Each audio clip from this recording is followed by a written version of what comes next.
What's up, everyone? ATLUS actually just recently held a showcase for their newest RPG, Metaphor ReFantazio. And there was actually quite a bit of information given. Not only did we get a new trailer, we also got a release date, which is October 11th, 2024. So we don't have a just vague fall release date anymore. They also gave out some information about the game as well.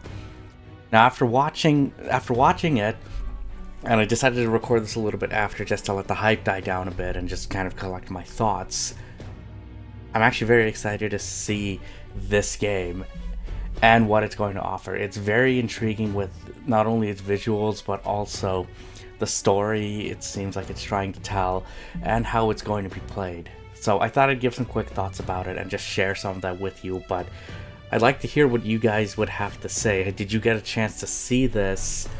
And what are your thoughts on Metaphor ReFantazio?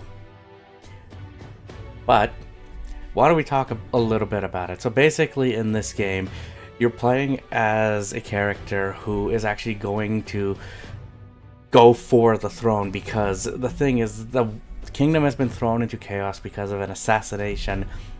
The king's assassination, sorry. So now there's an election going on, and different tribes can vie for the throne.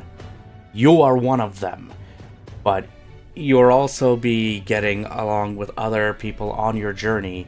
You're not just doing this alone. So story-wise, I'm curious to see what they're going to do with it. Like, it's going to be more than just you're going for the throne. Probably going to hear more about what's going on with the assassination. Like, how did that happen, and what exactly is going on here? I'm expecting at least the story to go kind of along the lines of what we saw with ATLUS's other releases, such as Shin Megami Tensei and even Persona, so we'll have to see how that goes. The one thing that really intrigues me with this game is how its gameplay works. You still have field exploration, so you can still go out in the environment and explore. It is semi-open world in a sense, because you can go to different locations, but you do have a way of getting around the world map, which is something called the Gauntlet Runner. So this is your, basically, I guess, your vehicle to travel across the land and, you know, do other things along the way.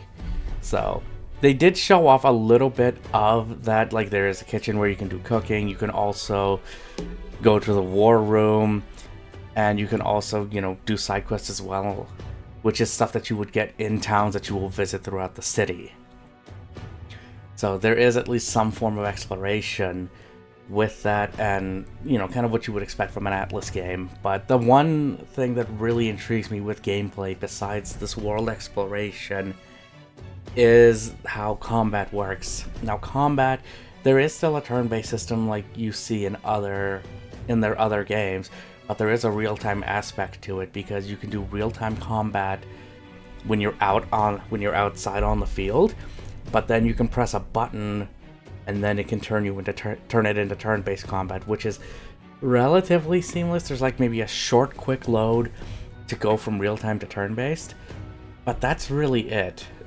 Here's the thing, though: that combat system and style kind of reminds me of The Legend of Heroes Trails Through Daybreak, because this is something Falcom's doing with that game, and that's actually a game I'm really excited to play when it comes out in July. So I'm wondering, is this ATLUS's take on that kind of combat system? It does look flashy. It does look flashy and everything, and I'm assuming it's going to play well. So I would want to see more when it comes to that, but there's probably going to be more hands-on stuff with the game in the future. So maybe we'll get a little more information when it comes to that. The one thing, though, that it does carry over is ATLUS's style. Ever since Persona 5, that's kind of just been where things have gone with the look. So with its UI, even when you see your experience, and even when you're doing things in the shop, or just customizations for your characters, it's very stylish. It looks pretty, and the rest of the world seems to have this really unique aesthetic and style that really pops. I'm curious to see what the rest of the environments look like. If anything in the trailer was any indication, I think we're going to be going to some really beautiful places here. But obviously, with the presentation, there is the music as well. And there's one interesting thing that was mentioned with the music that I thought really stood out. So it's not as poppy as you would find in your Persona games. It seems more grand and epic. But the way the music is played is the weird one. Because you have a fairy companion with you, but they cast a musical spell, so the music is actually, you're listening to it in here. So I'm wondering how customizable the music will be.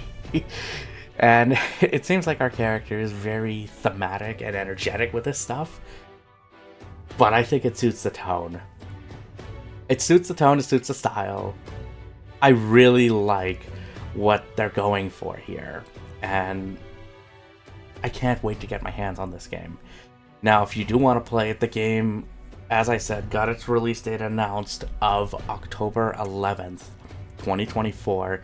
It's coming out on PlayStation, it's coming out on Xbox, and PC.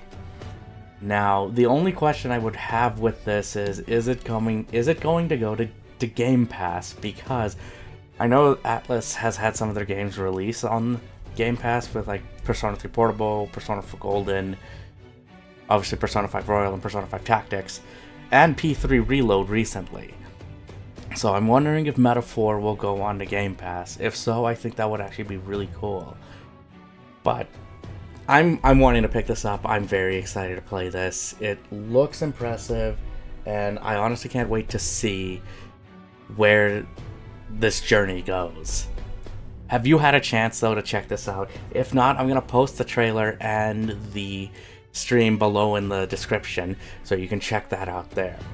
But leave me your thoughts. I'd like to know what you have to say about this game.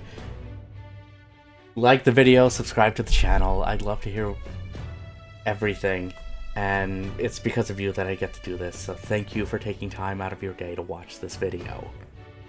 So with that being said, until next time, stay safe, and I'll see you in the next one. Super Retro Force.